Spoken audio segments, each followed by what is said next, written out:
Hello and welcome to my new series, Career Versus. In Career Versus, we'll be pitting players and fighters up against each other and discussing who had the better career. In this inaugural episode, we'll be pitting Manny Pacquiao up against Floyd Money Mayweather.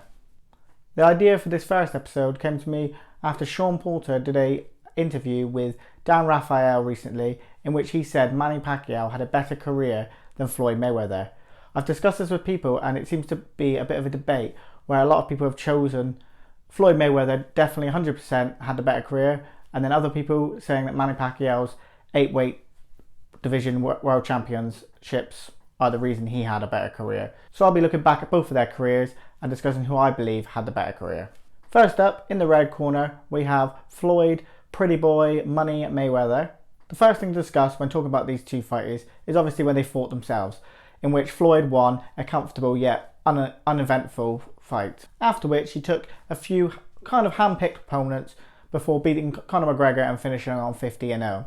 Looking back on how Floyd made himself such a big name in the sport, you just have to look at some of the victories over the opponents he had. Manny Pacquiao, Canelo Alvarez, Ricky Hatton, Miguel Cotto, Marcos Maidana, Oscar De La Hoya, Shane Mosley, Juan Mal Marquez, Zab Judah, Arturo Gatti and Diego Corrales. Just looking at Floyd's record, it's less about wins and losses and more actually about how many rounds he actually lost. We even really seen him hurt in his career, other than maybe Maidana caught him with a shot at the end of one of the rounds. Zab Judah obviously had him in trouble there for a little bit. Shane Mosley is probably the only person I actually thought was going to take Mayweather out after he had hurt him. The only knockout in his career came early in his career against Hernandez, in which he touched down, but it looked more like he had injured his hand at the time. He did obviously again touch down against Zab Judah, but the referee didn't see that one. But with Floyd, it was all about the big fights, and when it came to big fights, no one done it better than Floyd Mayweather. Manny Pacquiao, like I said earlier, it was a comfortable night for him. Canelo Alvarez, I think it was one round I scored for Canelo Alvarez and 11-1 rounds to Floyd Mayweather. It was a comfortable night for him.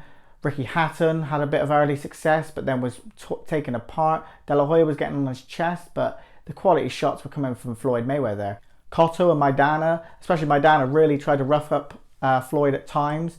I still thought Floyd won the fight. I think a lot of it, people were scoring rounds against Floyd in order at times to cost him victories or to say he didn't win the fight when really he was in control of most of his opponents. He's easily the biggest box office star in boxing history, with his fights against Manny Pacquiao, Canelo Alvarez, Oscar De La Hoya and even Conor McGregor at the end of his career. But even the fights with Victor Ortiz and Andre Berto, not as big names as some of the others, were scoring massive on the pay-per-view numbers. And because of the big glamour of Floyd Mayweather outside of the ring as well, it took a lot away from his actual achievements inside the ring. He was obviously a 1996 bronze medalist, I believe, and a 5-weight world champion. He started off at 130 pounds, winning the featherweight title and moving all the way up into light middleweight.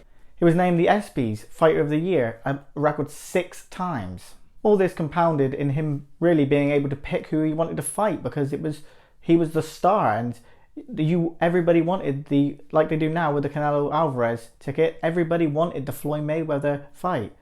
And that's something that people picked on and said that was a negative in his career at the end of it, towards picking Andre Berto, and people say a lot of the time he waited for Manny Pacquiao to get old and picked Canelo Alvarez too early. But that's neither here or there.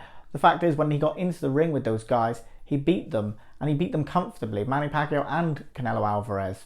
And you just have to look at who they have gone on to beat in their careers and see how he had dominated them so comfortably.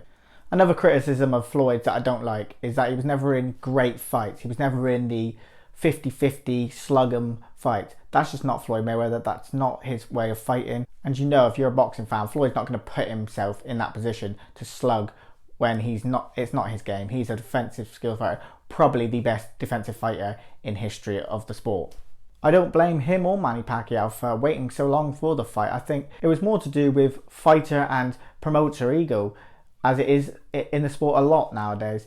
And I just don't think that Floyd was scared of Manny, and I don't think that Manny was refusing to do any sort of drug testing in order to get away from the fight, either of them. I thought both of them wanted the fight. It's just Sometimes the egos get in the way in boxing. We've seen that recently in the heavyweight division. So on to Manny Pacquiao, probably the most explosive fighter since Mike Tyson. A man who this day still draws in millions to watch his fight, is still loved by his country and his fans all over the world.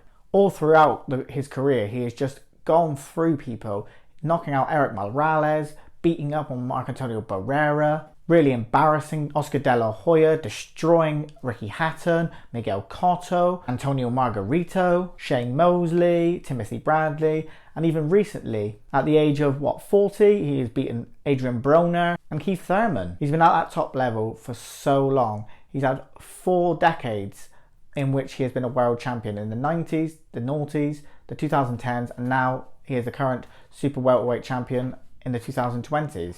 And in that 20 years, he's given us some of the best fights over that time, winning 2 Fighter of the Years and a Fighter of the Decade for the 2000s. He's gone from flyweight all the way up to light middleweight and given us some ups and downs throughout his career. The 2 fights with Marc-Antonio Barrera, the trilogy with Erik Morales, and the biggest of his all rivalries, the 4 fights with Juan Manuel Marquez. Yes, some of those fights were close. 2 of the Marquez ones, I especially thought Marquez probably should have won the fight. But that's just the beauty of the sport. That's the judging that's on hand. That's 2 guys just fighting in a way where they don't want to give an inch, and it's hard to score in that sort of situation. You can't really hate on a guy for having a close fight with somebody as good as Juan Manuel Marquez. And as we would go on to see, Marquez got his revenge in later years with the knockout. And therein lies Manny Pacquiao's biggest criticism, his losses. He has 7 losses, 2 draws in a 62 win career. 2 of those losses early in his career when he was very unheralded, only 17 and 20 years old at the time. So I don't think you can really count them as big losses in his career. But although controversial as well, his loss to Jeff Horn was really a down point in his career. Jeff Horn is not on the level of Manny Pacquiao or anywhere near. And he looked a bit old in that fight, as it was close. I thought he won the fight, but it was a bit of a poor performance from Manny. This first episode has been really tough to decide. People might have thought it was going to be one-sided either way, but the fact is these are the 2 best fighters of the last 20 years. But in career versus, there can only be one winner, and in this case, I'm going to lean towards Floyd Mayweather. So what do you think? Do you think Manny Pacquiao had a better career than Floyd Mayweather? Was I right in picking Floyd? Remember to like, share and subscribe, and thanks for watching.